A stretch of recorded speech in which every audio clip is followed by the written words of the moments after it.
여러분들은 여러분들 자신에 대해서 얼마나 많이 알고 계십니까? 가장 어려운 것 중에 하나가 바로 나 자신을 바로 아는 것입니다.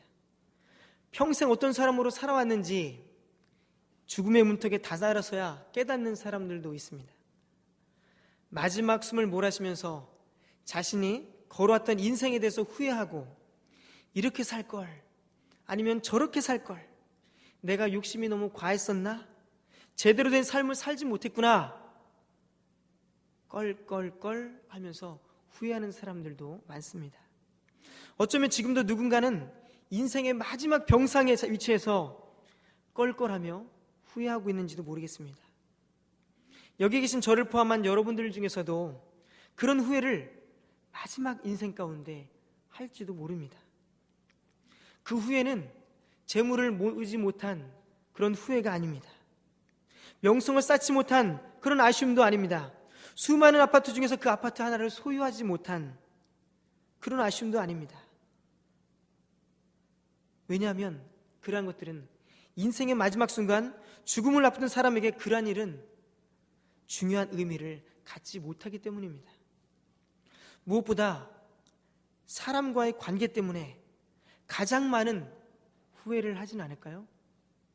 이 시간 주님이 주시는 깨달음이 있기를 주님의 이름으로 축원합니다.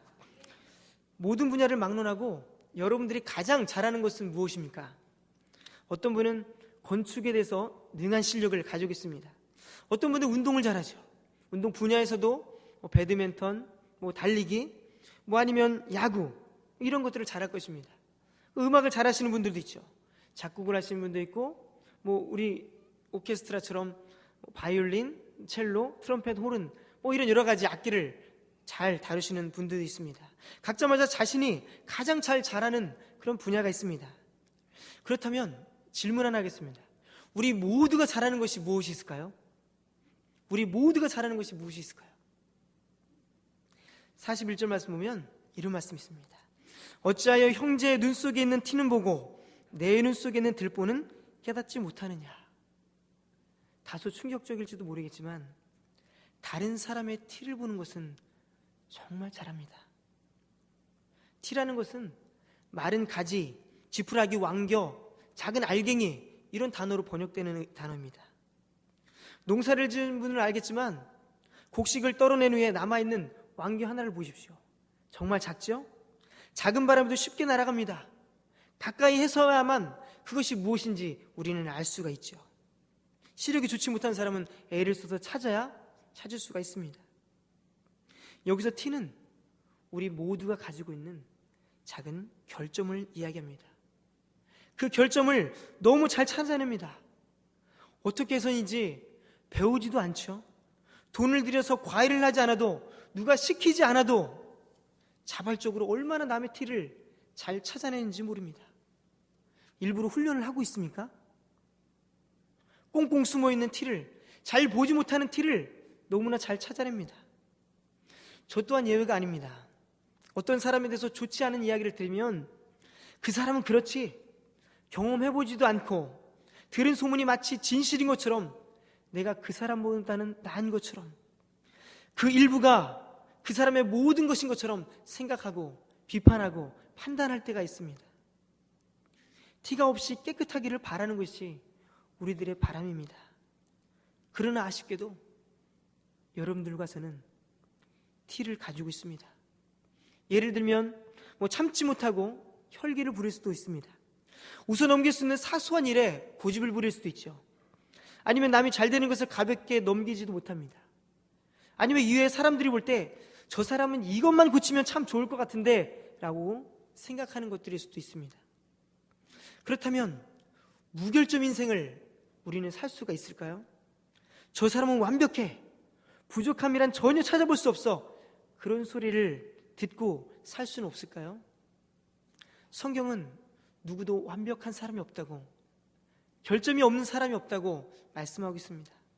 어머니의 뱃속에서 태어난 사람이라면 누구도 예외일 수가 없습니다. 우리가 잘 알듯이 이스라엘의 2대 왕이었던 다윗을 한번 보십시오. 가장 위대했던 왕이라고 칭함을 받았던 그 다윗조차 예외일 수가 없었습니다. 그는 시편 51편 5절 말씀 보면 다윗은 고백합니다. 내가 죄악 중에 출생하였으며 어머니가 죄 중에서 나를 잉태하였나이다. 이 시는 그가 우리아의 아내 밧세바를 범한 후에 나단 선지자의 충고를 듣고 나단 선지자의 책망을 듣고 지은 시입니다. 다윗은 죄 때문에 죽을 수밖에 없는 결함투성인 연약한 인간임을 그는 깨닫게 되었습니다. 결함투성이인 인간을 구원하실 분은 오직 하나님뿐임을 그는 깨닫게 되었습니다. 우리가 본받아야 될 당대 가장 위대한 그 위인들은 어떨까요? 그들조차 완전하지 못했습니다. 결점이 많았습니다. 실패를 거듭했고 모난 성격 때문에 힘들어했습니다. 자존심 때문에 인생의 추락을 맛보기도 했습니다. 그리고 무모한 도전으로 말미암아 밑바닥 인생을 살기도 했습니다. 누구를 막론하고 우리는 모두가 티를 가지고 삽니다. 여러분들과 제가 죄악 중에 출생했고 죄악의 본성을 짊어지고 살아가고 있다면 그 무엇도 기대할 수 없는 그런 인생이라 결론을 우리는 지을 수 있죠. 하나님께서 우리를 정죄하시면 어느 누구도 자신 있게 내가 죄 없다 할 수 있는 사람들이 아무도 없습니다. 그만큼 우리는 흠이 많습니다. 흠없는 예수 그리스도의 대속의 은혜가 아니었다면 벌써 우리는 하나님의 심판 아래 죽을 수밖에 없었습니다. 아직 우리에게는 죄악의 본성이 남아있어서 순간순간 나타나는 결점이 있습니다. 불완전한 삶을 살고 있습니다. 그렇다고 우리가 포기할 수 있겠습니까? 소위 막간인 인생, 아무런 의미 없는 인생으로 살아야 되겠습니까? 하나님은 인생을 그렇게 살도록 여러분들을 부르지 않았습니다. 보다 하나님의 자녀답게 그리스도인으로서 멋진 인생을 설계하며 살아가도록 이 땅에서의 삶을 여러분들에게 선물로 주셨습니다. 그런 인생을 살아가기 위해서는 다른 사람들의 티에 관심을 갖기보다 내 눈에 티나 들보가 없는지 내 자신을 먼저 점검해 봐야 됩니다. 그리스도인으로서 벗어버려야만 하는 티가 무엇인지 계속해서 점검하며 보수하는 삶을 우리는 살아야만 합니다.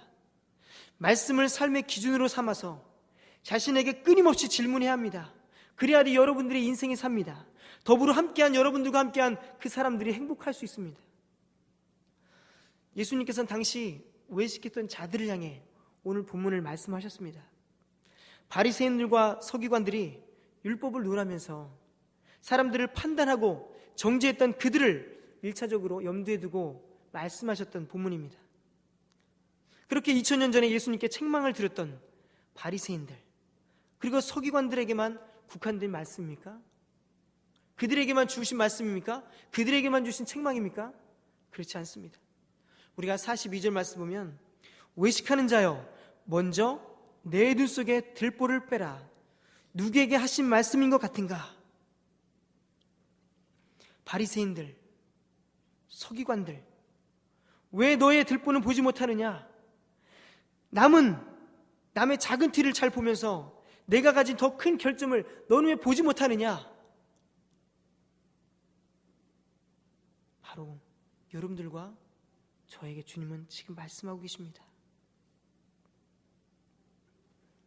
내가 먼저 그 말씀에 책망의 대상이 되어야 합니다. 예수님의 음성에 귀를 한번 기울여 보십시오. 이 말씀을 묵상하며 마음에 깊이 새겨보십시오. 그렇다면 다른 사람을 향한 책망이 아니라 내게 주신 말씀임을 우리는 깨닫게 될 것입니다. 판단하고 정죄하고 나는 최소한 그렇지 않아 라고 말하는 그 오리투성인 내 자신을 발견하게 되는 것입니다.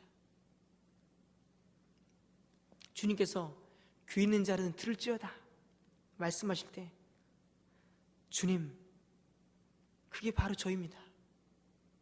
그게 바로 저입니다.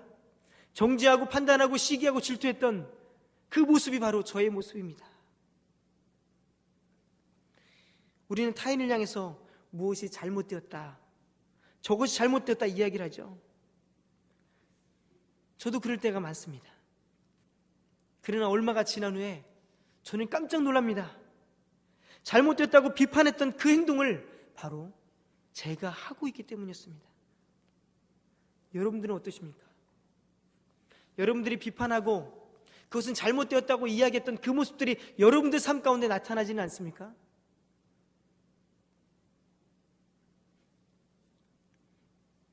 눈 속에 커다란 들보가 있다고 생각해 보십시오. 상대방이 시급하겠습니까? 누가 시급합니까? 제가 시급하죠. 제가 다급하죠. 들보가 있는데 누가 길을 인도하는 안내자가 될 수 있습니까? 예수님께서 말씀하셨듯이 맹인이 맹인을 인도하면 둘 다 구덩이에 빠진다고 주님께서는 말씀하셨습니다. 지금의 나의 연약함을 먼저 살펴보십시오.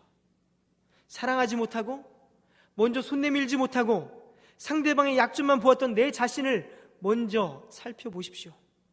내 부족함을 보지 못하고 남을 평가했던 모습들을 이 시간 회개하시기 바랍니다. 비판하고 정죄의 대상을 우리는 품어줘야 합니다. 죄는 미워하되 사람은 미워하지 말라 주님께서 말씀하십니다. 쉽지 않은 일이죠. 그러나 가능합니다.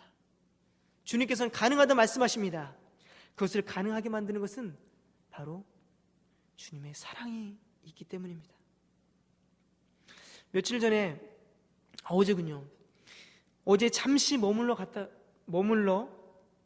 가는 곳이 있죠. 잠시 머물러 갔다 가는 곳. 화장실입니다.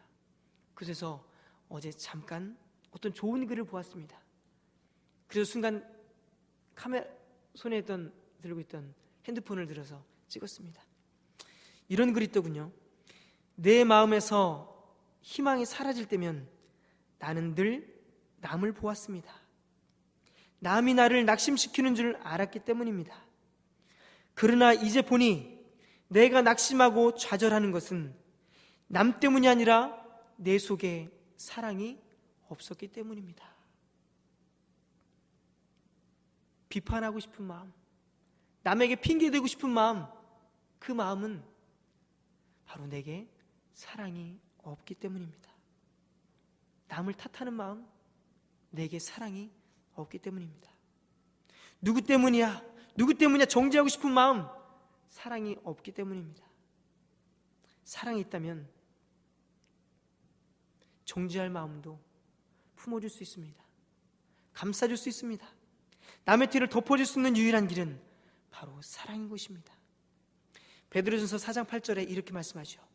무엇보다 뜨겁게 사랑할지니 사랑은 허다한 죄를 덮느니라 라고 말씀합니다. 우리는 그리스도의 사랑을 입어서 허다한 죄를 덮어버린 은혜를 받았습니다. 사랑으로 용서하지 못할 만한 사람도 예수 그리스도의 사랑이 있으면 용서할 수 있고 덮어줄 수 있습니다. 마지막 인생에 사람들과의 관계 때문에 껄껄하고 후회하는 삶이 아니라, 누구와의 원한을 갖는 삶이 아니라, 나는 정말 사랑했다, 주 예수 그리스도 이름으로 사랑했다, 정말 잘 살았다고 이렇게 후회하지 않는 그런 삶이 여러분 가운데 있기를 바랍니다. 모쪼록 내게 더 큰 들보가 있다는 사실을 기억하면서 자기중심적인 사고가 아닌 예수 그리스도의 사랑으로 상대방을 바라볼 수 있는 그런 은혜가 여러분들과 저의 삶의 가운데 가득 넘치시기를 주님의 이름으로 축원합니다.